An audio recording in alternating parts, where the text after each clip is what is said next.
Hello, everybody. My name is Marcos Molitzis. I'm here with Carrie Elevelt. Welcome to our weekly show about politics, Daily Kos' The Brief. We have a information-packed episode today.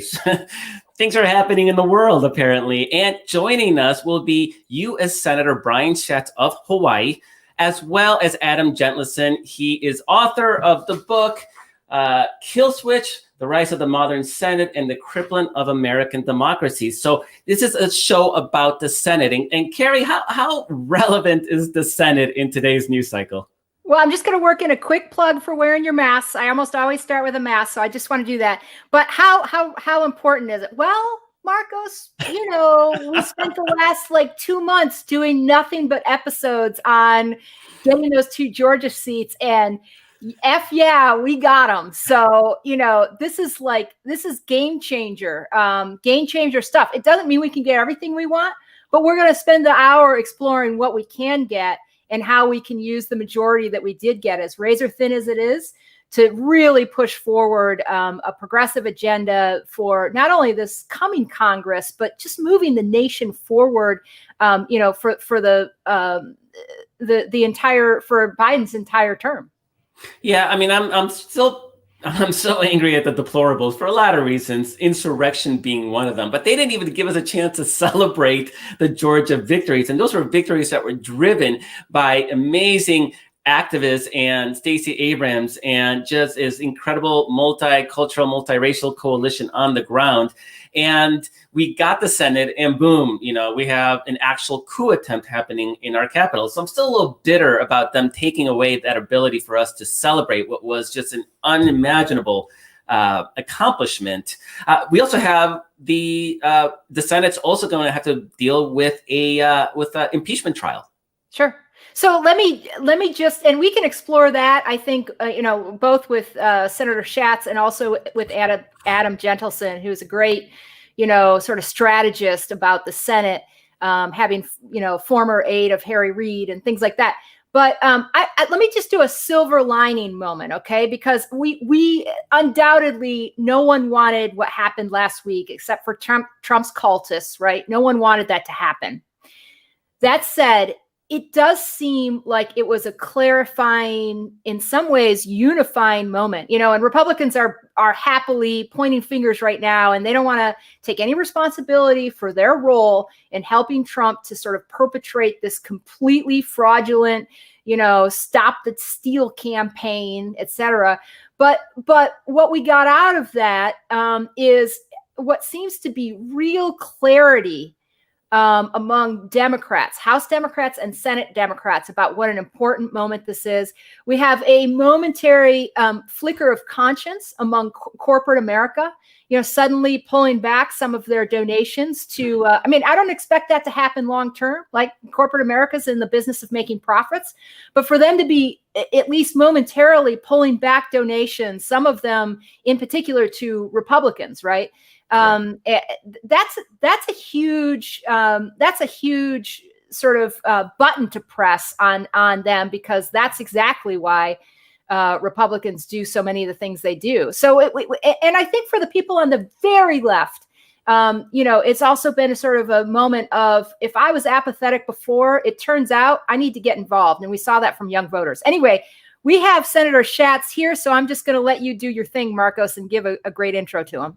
All right. So first guest is U.S. Senator Brian Schatz of the state that everybody loves, Hawaii. Senator, thank you for joining us. Thank you for having me. What a treat to be able to see both of you on the screen and have a conversation. So we have so much to talk about in so little time, so we're going to get right started.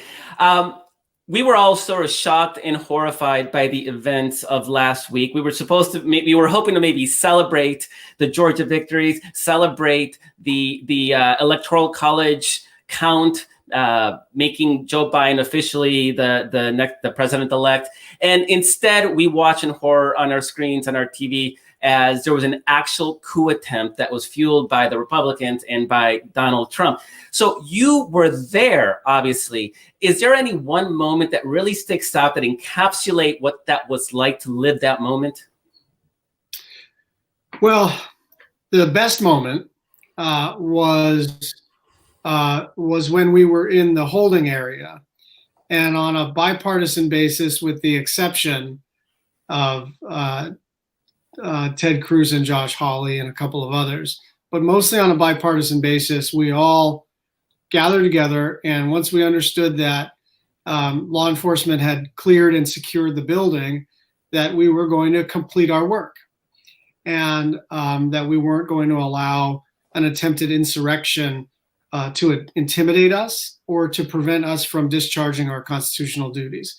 And so it is with that kind of mindset, determination about the next step, which is inauguration.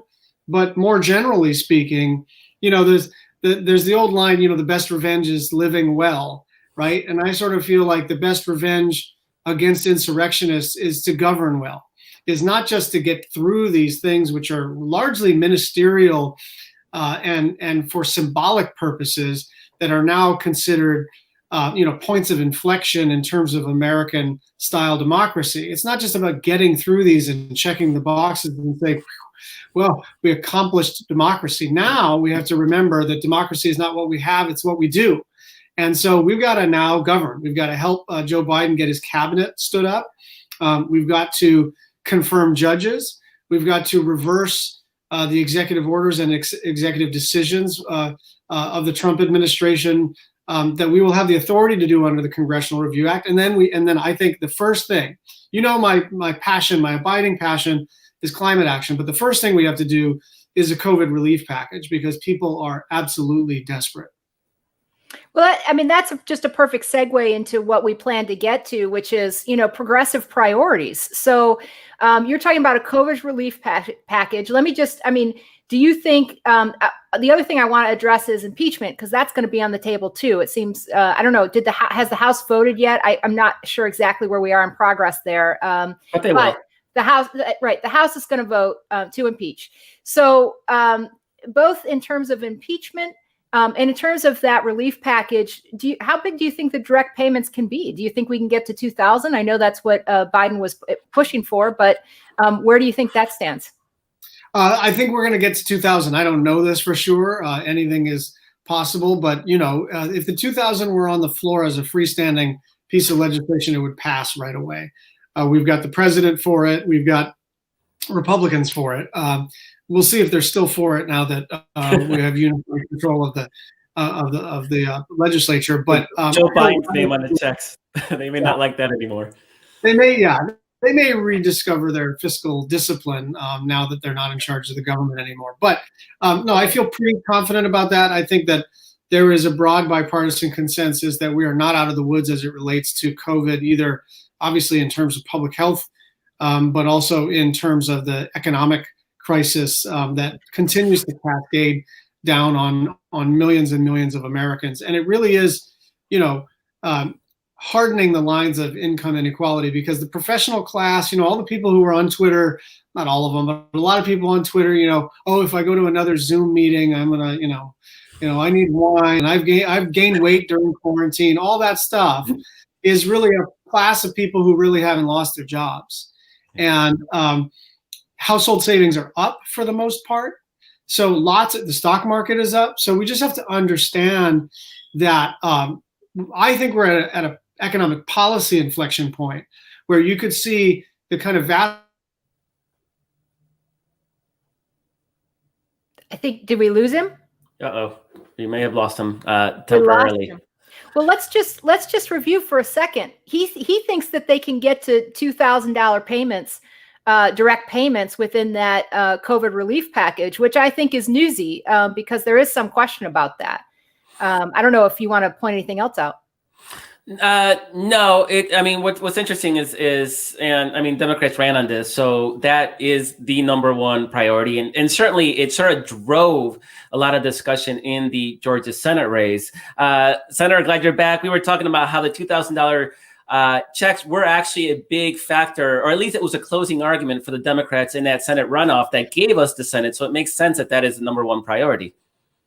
Yeah, that's right. And one of the things I'm learning about public policy, because I tend towards the wonky side of things, is that we have to do simple things that everybody understands and everybody basically agrees on. That doesn't mean you don't make smart public policy, but it does mean that you don't want to overcomplicate that public policy with eligibility determination, with sort of a whole long conversation about how to finally calibrate. And I think that that's true generally, but it's certainly true in an emergency situation when, the first CARES Act correctly threw money at the problem, at vaccine, at state and local government, at testing, at airlines, right? At small businesses, and only when it comes to helping regular people does everybody go, wait, hold on a second, let's figure out who's deserving and who's not. It's like, well, nobody tried to sort out whether Southwest versus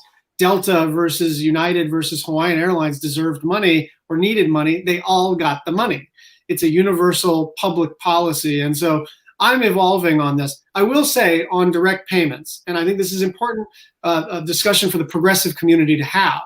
And when you do it on Twitter, you get lit on fire by the universal basic income crowd, which can be a little challenging.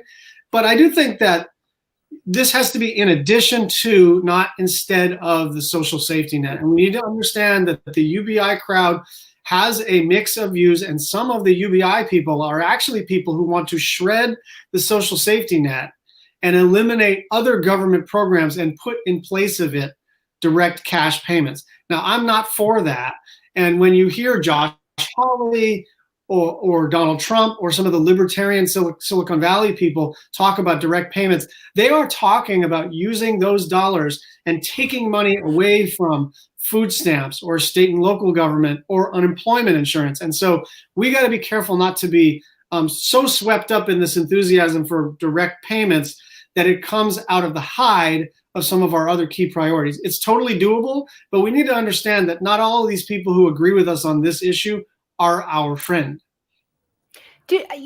So I don't want to, those are all important points, and I just don't want to skip over impeachment because it's going to be on the table very soon for the Senate. Do you think, first of all, do you think there's any chance, Minority Leader, soon to be Majority Leader, Chuck Schumer, right, called on McConnell to call the Senate back, and do you think there's any chance that will happen, to act on impeachment, an impeachment trial immediately? And if it doesn't happen, some people are worried this is going to serve as a little bit of a stumbling block for the initial stages of the Biden administration. What's your thinking on that?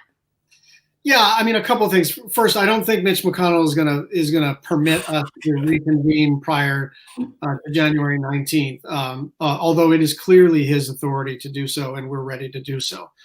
That's number one.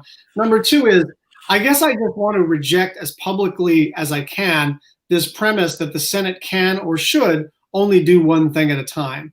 The amount of damage that has been done to American institutions and to Americans is just too vast for us to say, well, can we fit that in a reconciliation bill? I don't know. And and the frame, even among liberals, has always been sort of that Rahm Emanuel conversation with Barack Obama. Do you want to do healthcare, or do you want to do immigration, or do you want to do climate, and in what order? Because you've only got so much political capital to spend. And by the way, don't do healthcare was part of that conversation too. Anyway, sorry. Go ahead. Right. But just to be clear, I love mentioning Rahm Emanuel with Marcos around his face. But I really do think that we should reject that framing, and liberals especially liberals who have worked in the Senate, and I think you have one coming onto your show shortly, yes. who may actually not be the typical ones, but they'll say, when we worked with Teddy Kennedy on XYZ, we did this year and then this the following year. Look, we have to, as a matter of constitutional law and as a matter of our obligation. As United States Senators, we're going to have to dispose of the impeachment. We're going to have to vote one way or another. There's a prescribed convening time and even number of hours, and so we're going to do that no matter what. And whether it serves as a stumbling block or a distraction, I don't know. I'm not a pundit, but I am just not of the mind that we should sit around, do a few judges, wait for reconciliation, try to do one bill, and then it's August. Like, there's just too many cascading crises for us to behave as though we're the cooling saucer that tempers the hot passions of the House and all of that stuff.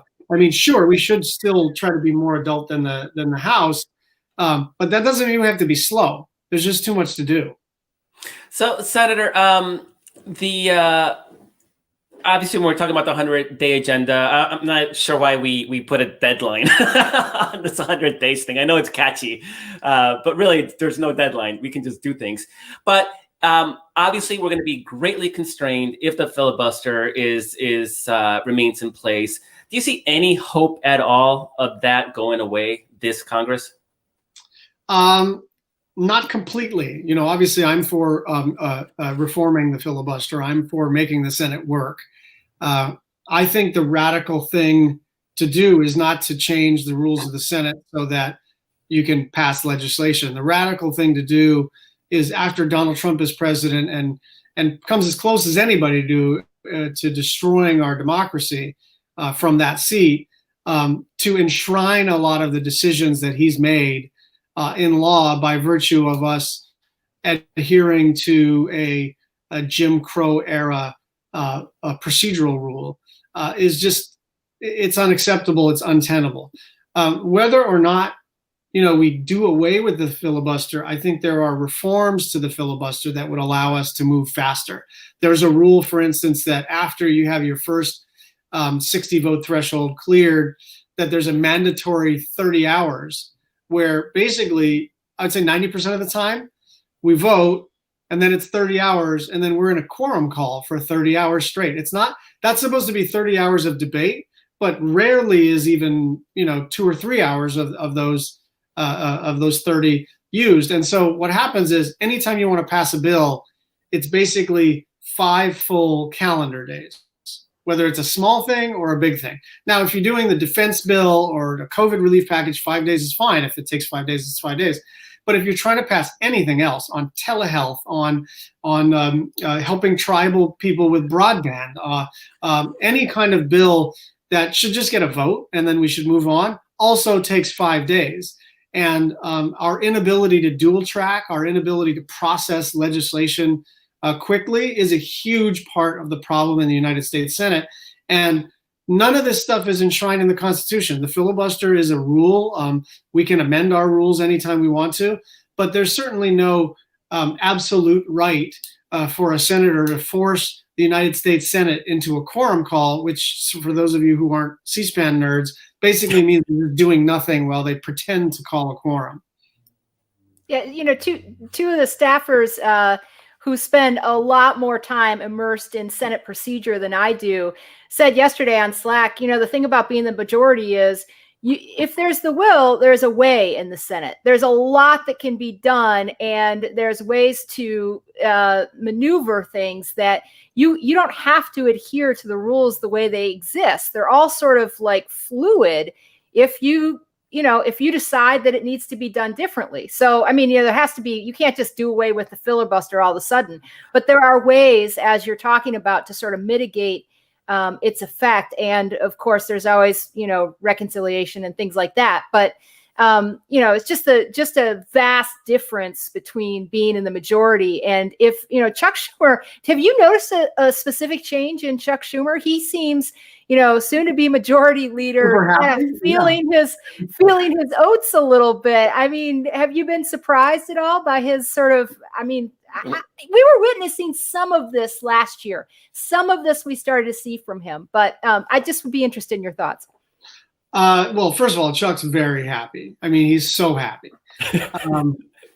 But I think that, no, I don't think he's not surprising me in terms of how aggressive he's been, because I knew this was his plan all along. This is what he told voters all across the country and donors and organizers, is that, we're not going to squander this majority, and we're going to, spend it like you got it, right? And the best, look, these majorities are fleeting, especially a 50-50 majority, and then we're going to be going into a midterm. It may only last 2 years, which lends itself to the argument that we should get as much done as we can not that we should hide under our desks and hope that people don't notice that we're progressive and then try to survive the midterm so that then we can finally get some stuff done. I think if Georgia taught us anything, and if the Trump era taught us anything, it's that people want to see us fight for them. And I would just say on the specific question, this is now I'm just venting, but I think it's really important for the movement out there. Don't reward performative losing. Performative losing is still losing. Performative losing so that you can be the hero of some story or some blast email to your supporters is still losing. And so we have to think about how do we rack up as many wins as we can on behalf of the people that put us into office, and even some of the people who didn't put us into office.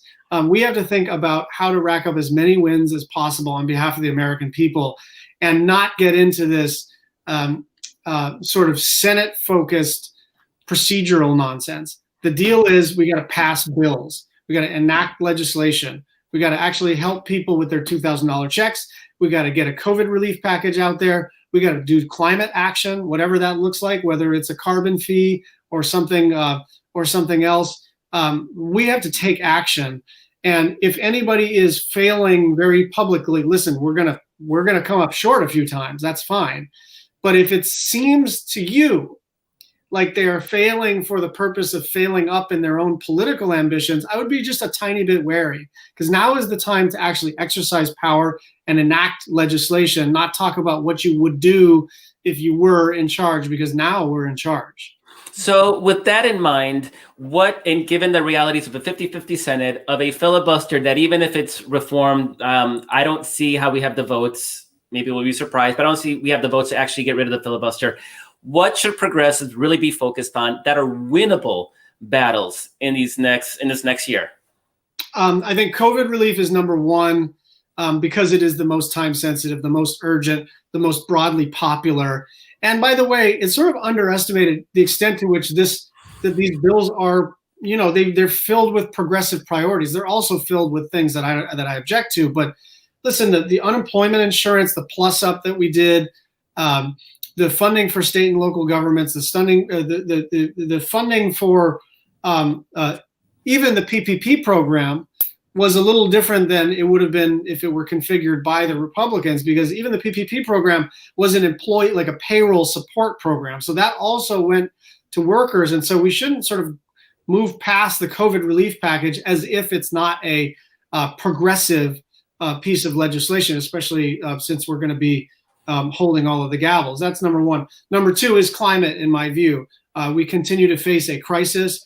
And there's a ton that the executive branch will be able to do, but also we're going to need to legislate in this space. And that is one area that we think we can get bills through without needing 60 votes because of the obnoxious reconciliation procedural rules. And then one area where I think there's a good degree of bipartisan opportunity is criminal justice and civil justice reform. I've had some interesting conversations with Tim Scott and some other Republicans who are not quite giving up on this particular line of effort. And I actually think even in a filibuster Senate, we might be able to get 60 votes for a pretty good bill. So what I didn't hear that obviously is very important is electoral reform. How do we protect our elections, given that we're already starting to see Republican legislatures start to clamp down on the kind of ease of voting that helped Democrats win? They see that as a threat to them, and they're going to make it harder for people to vote. Anything the Senate can do, Congress, but Senate is the roadblock. Anything the Senate can do to make it easier for people to vote? Yeah, I think that one actually is, I think, going to depend on our ability to break through the filibuster, because I don't see getting 10 Republicans for the kinds of voter protection measures and even funding for local secretaries of state and county election administrators that would be necessary, just to be blunt. But I think there's a category of reforms, including reforming the Electoral Count Act, including constraining some of the presidential authority that sort of, now you go back and you look through statutory law and you go, oh, I guess that wasn't illegal because nobody contemplated that a president would exercise their power in this fashion. And the framers figured, well, if the guy gets that out of hand, he'll be impeached and removed. Seriously, as the sort of final check. But I think there's a pretty good bipartisan discussion about how to constrain presidential power, not excessively, but in terms of statute, fleshing out the emoluments clause and how it functions, and a few other things. But on electoral reform, we don't have the votes yet, and we'll have to fight in court and at legislatures. And I will just put a plug in for my friends at the Democratic Legislative Campaign Committee.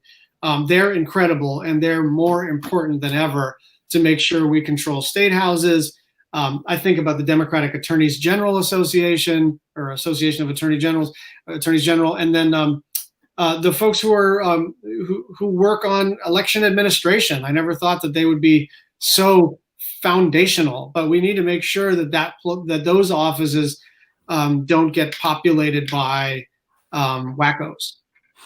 So we're almost out of time. So I have two really quick questions. So the first one is, we have some commenters on Daily Kos that are really worried about your safety and the safety of other people in the Capitol, both elected officials and staff. And there's not a lot of trust right now in the Capitol Police or any of the security forces.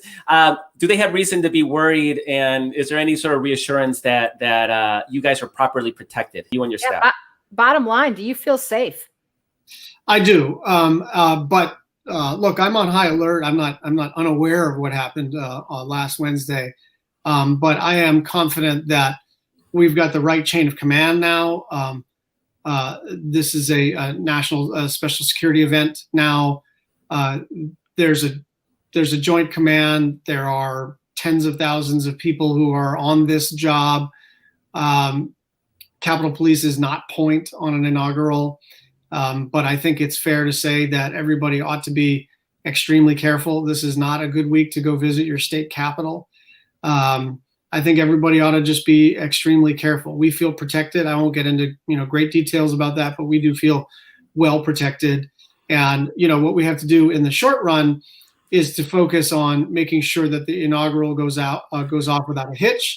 We all participate in that part of the process, but also that we sort out from an oversight standpoint exactly what happened. And that has to do with whether or not members were actively coordinating with the mob. It also has to do with the Capitol Police's failures and maybe the failures of others in law enforcement. But those will take a little bit longer to sort out. And job number one is January 20th and all of us doing our constitutional role. So, one last question. So Hawaii and Alaska have had a sort of close bond, two states are the last states accepted into the union. Is there any chance you could talk Lisa Murkowski into becoming an independent and caucusing with the Democrats? Because I think she would probably be more comfortable there than remaining part of a Trump Republican Party. I will just say it this way. Lisa Murkowski is my friend. And people use that word very loosely in Washington, D.C. You usually say my friend when you mean the opposite, but Lisa is a friend. And I would leave it there. I wouldn't anticipate that she's going to, join us. But she's one of my favorite people, and she's in a very difficult position. Yeah. Senator Brian Schatz, thank you so much for your time. Really appreciate it. Very insightful. Thanks, guys. Great. So appreciate it. Wow. So just to run over that real quick, he's talking about doing first the coronavirus relief bill. Then he says there's ways to do some climate action work on, through reconciliation when you won't need 60 votes. You wouldn't need to beat a filibuster. And then he's on to potential bipartisan police reform bill. Is that, I hear that right? There could be some bipartisan support. That Tim Scott, a Republican in South Carolina, he's the only Black Republican, I think, in all of Congress. No, that's not true. There's some in the House now, but in the Senate for Certainly in the sure. Senate. Mhm. That he's interested, and that's definitely good news. Because it shouldn't be a partisan issue for sure. Right, but voting rights tough to do without the elimination of the filibuster. That one hurts because right now state legislatures are using those Republican majorities to already begin to enact restrictions on voting. For example, in Georgia, they were perfectly happy with making it easier to vote by mail when it was older white Republicans that were voting by mail. Now suddenly Democrats win. There's a big vote by mail effort on the Democratic side. They freak out. Now they're starting to block it. So the good news is that Democrats are always better at organizing, and reacting to getting bludgeoned by Republicans, because it happens all the time. And I think what we've proven most recently in Georgia, but also like with that Wisconsin Supreme Court state Supreme Court justice battle there and whatever, is that Democrats have done a wicked good job. And my Bostonian wife would be really happy that I use the word wicked there in proper context, but a wicked good job of organizing, and we can respond. I mean, this is not the way we want to conduct our democracy, but at the moment, it's in some cases what we have to do in order to get the majorities we need and to do the things we do. Yeah. So what do you say? Let's get our next guest on here and let's talk about the Senate and some of those esoteric rules. I know you've been hearing about filibusters and about budget reconciliation, and that might be confusing, and it's designed to be confusing. Kill Switch, The Rise of Modern Senate and Crippling of American Democracy, which is actually a fantastic title. Adam, such a pleasure to have you here. Thank you for joining us. It's great to be here. Having me. Congrats on writing a book that's like perfectly on point for this very moment. I mean, was that just part of the capitalistic instinct for you, or I'm just kidding? My capitalistic instincts are usually pretty bad, so it's maybe the one time it worked out. But no, I mean, you start this process years in advance, and we knew there would be an election around now, so we had that information going for us. But everything else, just transpired the way it did. So. What a 50-50 Senate could not have been more perfect. And I'm glad that at least we're talking about how do we move with the 50-50 Democratic Senate, because it could have been we're very close to having it be the opposite. So Adam, Kill Switch. So obviously the subtitle sort of, kind of explains it more, but what exactly do you mean by the kill switch? Well, when you work in the Senate or around the Senate at all, you hear all the time people tell you that the Senate is supposed to be a cooling saucer. And this is intended to convey, the wisdom of the elders, that the Senate knows what it's doing when it seems to be refusing to respond to the major challenges that we face. When I was there, one of the things I write about in the book was the failure to respond at all to the massacre of 21st graders in Newtown, Connecticut. The Senate didn't even pass a mild background checks bill, a bipartisan amendment sponsored by Senators Manchin and Toomey that came to the floor. And you're told that it's supposed to be that the reason the Senate fails to respond at all to the challenges we face is because it's a cooling saucer. And so, as I did the research for the book, what I discovered is, first of all, it was not supposed to be this way. To the extent that it was supposed to be a cooling saucer, it was much. The rights of the minority were supposed to be protected much less than they are today. But the title Kill Switch is intended to convey what the Senate has become. Instead of being a place where ideas go to be debated and developed into thoughtful solutions, it is now the thing that shuts down our democracy and prevents any solutions from being passed at all. Can I just ask, and I covered Congress for a few years, and it was I covered LGBTQ issues, and it was a miracle that we got Don't Ask, Don't Tell repeal through at the end of December 2010, the first 2 years of Obama's presidency. But how much do you think the blame for that current state goes on Republicans, and how much of the blame goes on Democrats? I mean, I'm not saying like Mitch McConnell, okay?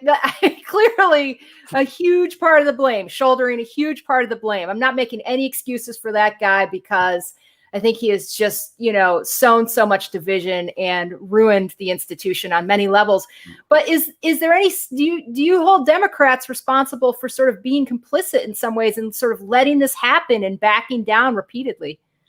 I've thought about this a lot, and there was a lot of pressure from the left, as you will both remember very well, on Senator Reid. Oh, they mocked us and they laughed at us. And you were in Harry Reid's office, right? When Daily Kos was like hammering him to get rid of the filibuster for judicial nominations, was it? Yeah. I mean, from 2010 to 2013, those 3-year period where he was, not getting rid of the filibuster, we took a lot of flack from the left, rightfully so.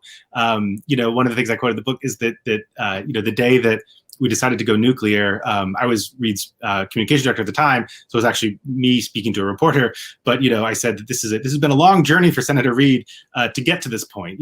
So he did not start out as a proponent of filibuster reform. He actually started out as an opponent of filibuster reform.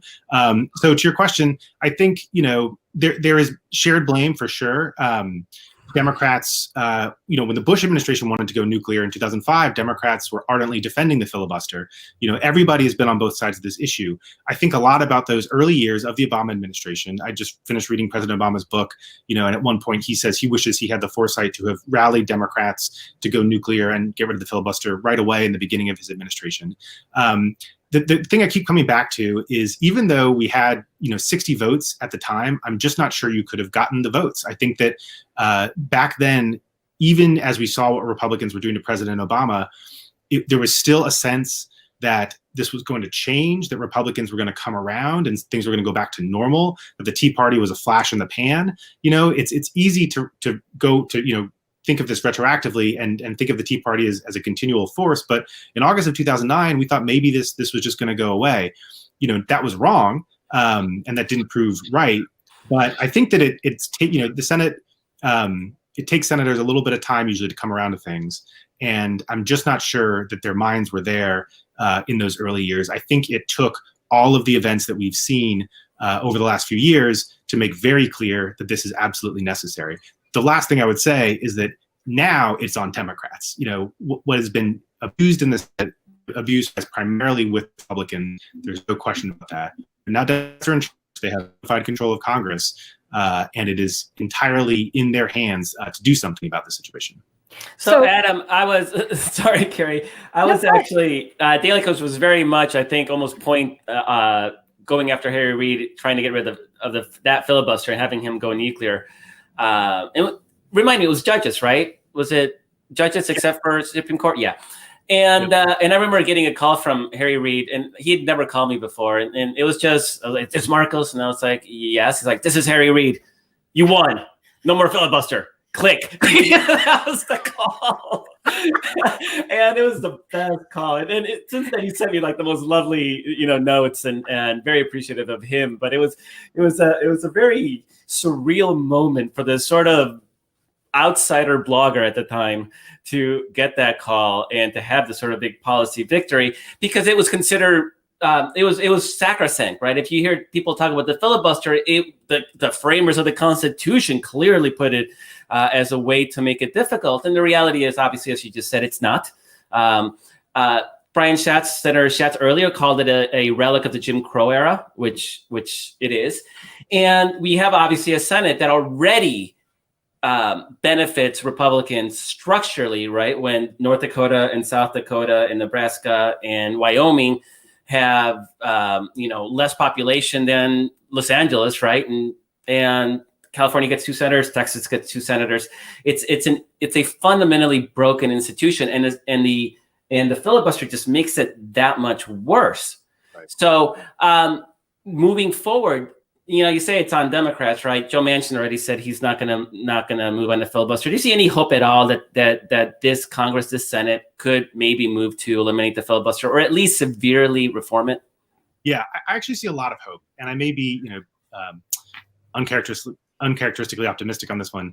But the reason I see hope is that I think events are just going to force the question to a head.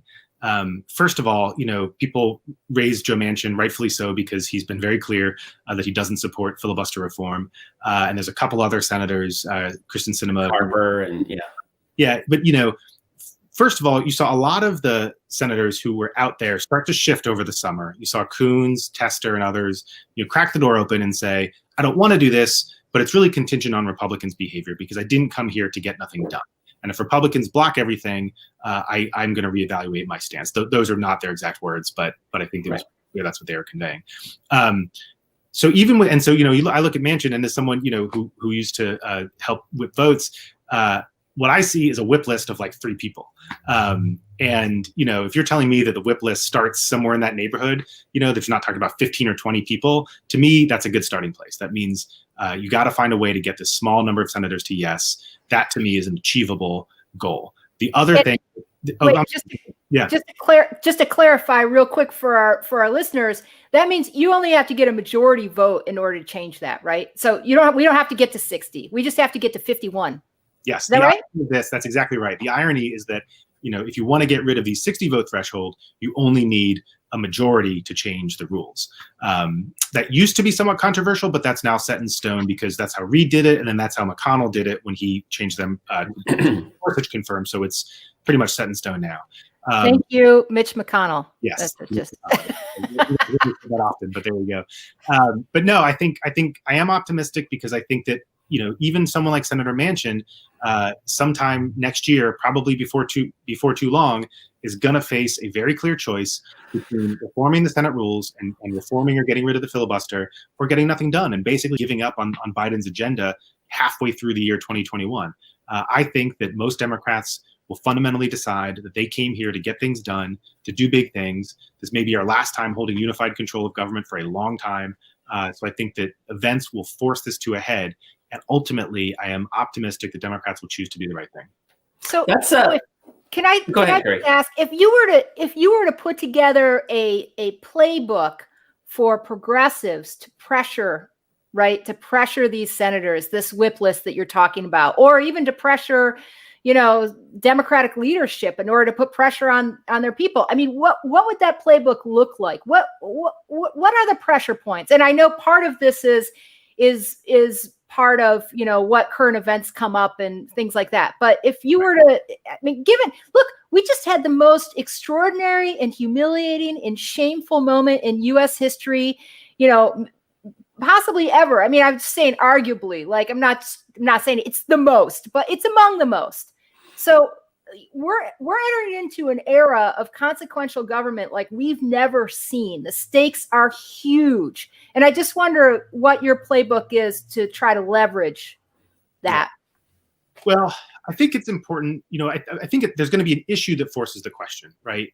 It's going to be some issue that Democrats cannot afford to give up on. It might even be $2,000 checks, right? It might be, it might, and they can't afford to not pass $2,000 checks and a robust package of COVID aid. I think that if Republicans block that package before I got on the show, I just saw a news report saying that Biden plans to do that through, a regular piece of legislation, which means he'll need to get 60 votes. So if Republicans block that, Democrats will immediately face a choice between deciding whether to weaken that package and pass weaker, less meaningful aid, or reform the Senate rules. I think, to me, that's an easy choice.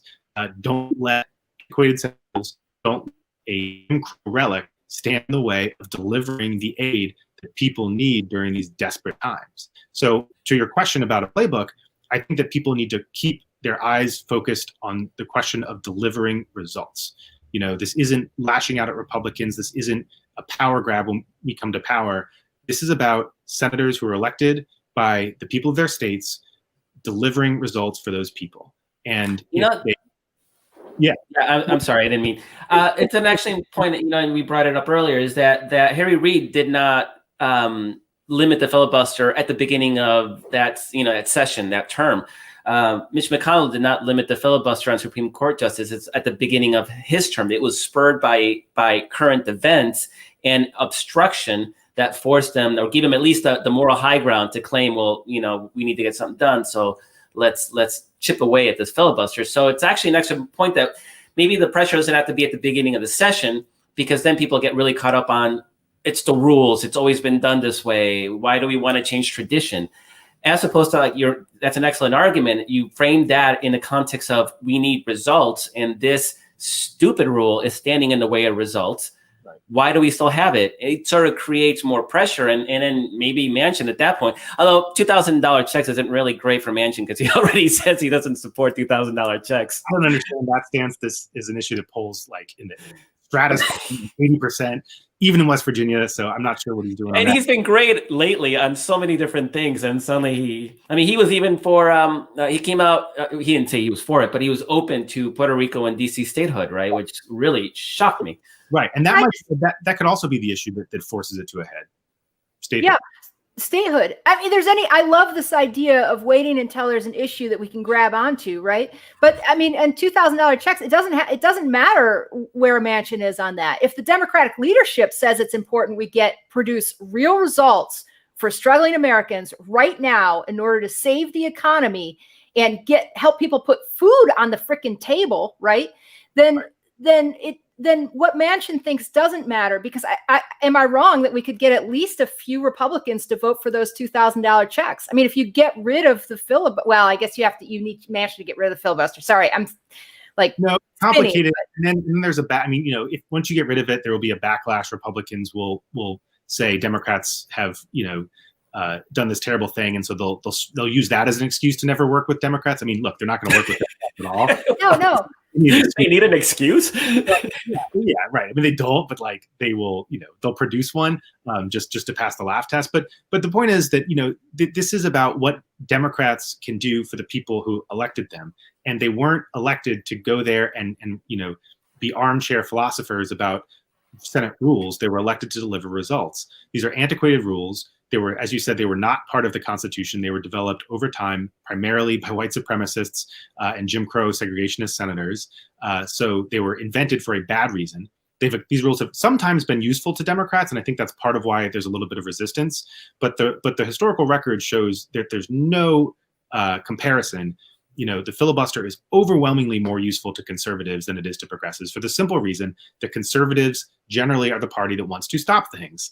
They don't want to get things done. William F. Buckley's famous phrase, they're the party that stands athwart history yelling stop. Progressives want to pass things. They like to pass big legislation. They like to expand the social safety net.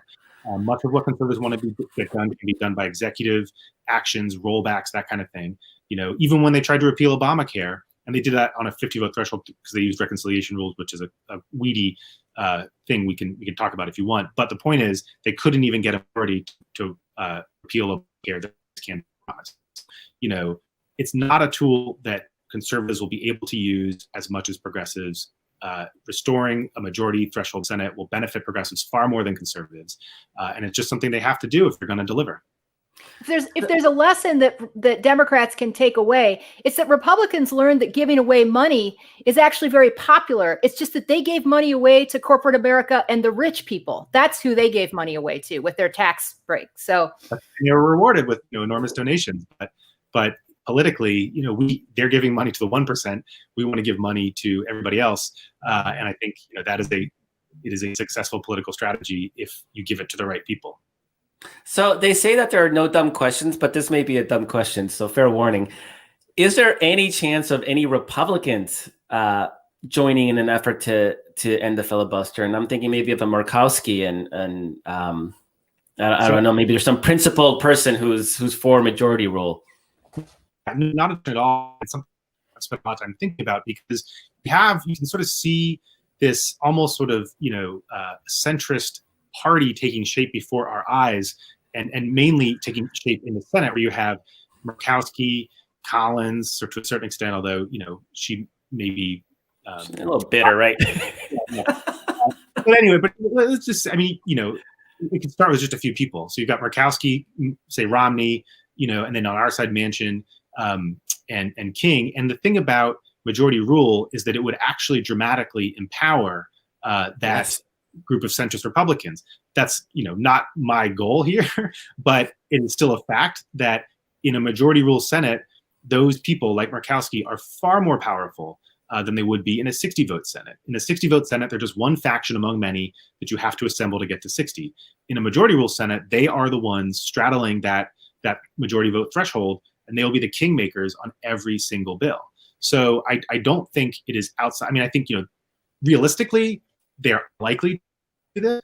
A good scenario where it is actually in their self-interest. If they say we are sick of the GOP, they could become an independent. I think they would benefit politically by doing that. And then they could actually join to reform the rules in a way that would dramatically empower them. Now, that's a lot of good theory, and I actually had the same thought. I didn't expand it to Romney and Collins, but I was just thinking about Manchin by his very lonesome self, right, would be quite the kingmaker. So it's great theory. Have you gotten any hints or sense from any of them that they're even thinking this themselves, or is this just all in the realm of theory? No, I want to be clear that the independent centrist party theory is theory. I don't see a lot of possibility that part will happen. On reform overall, though, my optimism is not rooted in some feedback and knowledge. Again, I'm not saying it's going to happen right away, but I do think that there is, the irony here is that we have far fewer Democrats in the Senate than we did under Senator Reid. We've got barely a majority of 50. But it's more ideologically cohesive. That's exactly what I was going to say. Yes, it is. You probably have more votes for filibuster reform now than you had when we had 60 votes in the Senate. Max Baucus and Ben Nelson and Lincoln, Joe Lieberman. I mean, I don't say did they. There's at least 15 Democrats when we had 60 who would almost be ungettable on the filibuster. The caucus is ideologically very different right now. You probably start in the 40s, maybe even in the mid 40s in terms of votes for reform. So it's smaller, but it's more dense in a good way, in terms of support for filibuster reform. Not to mention pissed off. I mean, Democrats are pissed off right now. And frankly, again, no one wanted to see what happened last week, except for Trump and his cultists. No one wanted to see that happen. But it has steeled Democrats in a way that I don't think I've seen, ever since I've been sort of covering politics. And so, having a group of Democrats pissed off over what they watched McConnell do over the last decade, and then, to this culmination of events, it can't hurt the prospects. That's absolutely right. I mean, I think, this caucus, they're younger, and many of them have never had the experience of getting anything done. Many of them have been in the Senate exclusively under Mitch McConnell's tenure as Republican leader. So they are pissed off. They have they have fewer fantasies than other senators do. They are much more attuned to the political realities of our time. And I think that leads them to a place of saying, we've tried everything. They've all tried good faith efforts to work across the aisle and get bills to the floor and try to get Republican support, and it's failed. So, I think just as I think events will force this to a head with the Biden administration, I think that is what has brought a lot of senators around, is there's simply no other choice. So Brian Schatz was on earlier, Senator Schatz of Hawaii, and he was more pessimistic on getting rid of the filibuster, although we were talking start of the session. So it didn't even occur to me to push him on what we've been talking about, which is using the inability to pass a bill as sort of an impetus, a catalyst to push for this change. But what he did talk about, though, was that there might be an opening for reforming some of the filibuster rules, like getting rid of the 40 hours of required debate after the bill is that first vote. Do you have any sense on whether any of these reforms would even really matter much, and if there's any chance of actually making those happen? Those reforms are sort of tinkering around the margins.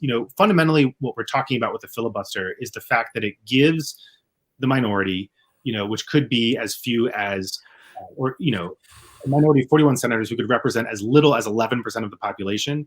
It gives that minority the ability to exercise veto power and block everything that comes before the Senate. The kind of reforms that you mentioned don't do anything to change that. So fundamentally, the problem that we face, and the reason Democrats are going to face obstruction from Republicans, and the reason that Biden's agenda is likely to get blocked, is that Republicans will simply use this power to force a 60-vote hurdle to block everything that Democrats want to do. And so reforming the number of hours and all that stuff, it's fine. I don't oppose it, but it doesn't fix the fundamental problem, which is taking away the power from my minority to block the majority from doing anything. And a quick word on that. I mean, the reason, I'm sure we've discussed this before, but the reason that is such an important dynamic is that we live in a polarized environment that's dominated by negative partisanship, where one side succeeds by making the other fail. Ironically, this is exactly what the framers foresaw when they argued vehemently against imposing a supermajority threshold in the Senate. They wrote in the Federalist Papers that you can't give what they called a pertinacious minority the ability to block the majority, because if you did, they would be unable to resist that temptation, and they would use it to embarrass the majority repeatedly. So they knew exactly what was going to happen. They foresaw Mitch McConnell. They saw him coming. And that's what we've seen here. You have to take that option away. You have to take the option away from the minority to just block the majority for the purposes of making them look bad, and then the minority rides, voter discontent back to power in the next election. Yeah, because the filibuster is so stupid that people don't even understand that it's real, right? So then the minority can say, the do-nothing Senate, and nobody understands that the reason is because of this ridiculous rule. And when we have these narrow majorities, which are likely to be the case, for the foreseeable future, where one party never controls more than, 53, 54 seats, what that says to the party that's out of power, that all they have to do is wait to the next election, and they can probably take back the majority. So if all they have to do is wait 2 years to the next election, they're going to sit on their hands. They're going to block the majority. They're going to try to show the voters that Washington is gridlocked, and then they're going to run on that discontent to try to take back the majority in the next cycle. Your point about Republicans just being the anti-government party and how much more it helps them to be able to block legislation than it does, hurts progressives if they end up in the minority is so very true. I want to thank you for coming on. Just so anybody who knows, when I have questions about something that's going on in the Senate, and I think, how does a smart progressive who knows the Senate inside out think about this? I go to Adam Jentleson's Twitter feed, aide Jentleson, and check out what he's saying about it. And that's a lot of times what I use as a North Star on the Senate. And I know he took time out of his busy day because he had, NPR's Fresh Air got wind that we were going to do this interview and then decided to have Adam on. And, what can you do? So, but anyway, it was great. It's great. It's been great having you on. I really appreciate it. It gives me a lot of hope. I'm a big fan of your guys. It's great to be here. Yeah, thank you so very, very much. And I hope we'll get to talk soon again. Definitely look forward to it. Woo. Wow. Carrie, that was, I don't know why it's new to me, but it really was new to me. I was so fixated on how can we get the Senate filibuster reformed right now? Yes. Without realizing. Yeah.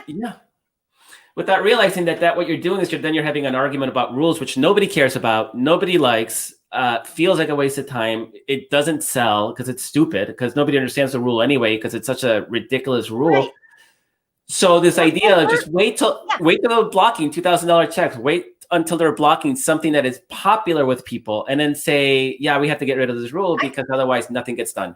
I can't wait to write a piece on it that no one's going to want to read because it doesn't have like some anti-Trump thing in the headline. But honestly, it's fantastic. It's a fantastic angle. And, when Adam was talking about it, he framed it as, well, if you're talking about something like getting $2,000 direct payments to people, right, then, it's either, are we going to get blocked by Republicans, or are we going to reform the rules? And the framing's even better than that. It's, are we going to get blocked by Republicans, or are we going to deliver the direct payments that people need right now in order to save the economy and get the nation moving forward? I mean, it may not be that $2,000 payments is the issue, but, if we're arguing about rules, if we're arguing with Republicans ever about rules when it comes to the filibuster, then we're having the argument wrong. So, it just is, it was such a clarifying moment to have Adam on after Senator Schatz. And of course, hearing from Senator Schatz was fantastic. But to have those two back to back was just amazing. Yeah, it's amazing what happens when you talk to really smart, intelligent people who know what's going on. And it's what I really love about this show, Carrie, is bringing on some really smart people. So that's all the time we have this week. Whew, so much happening. Catch it. You can catch us again next week, where we broadcast live Tuesdays, 1:30 Pacific, 4:30 Eastern. Pretty soon we'll be in all the podcast platforms as well. So pretty excited about that, moving beyond YouTube and Facebook into the podcasting world. That's why we have these fancy microphones now. And thank you so very much for joining us. Thank you to Carrie, to Senator Brian Schatz, and Andrew Jentleson, and Walter Einenkel, who produces the show. Thank you to everybody. Thank you to you for watching. Catch you next week. Thank you very much. Wear your masks.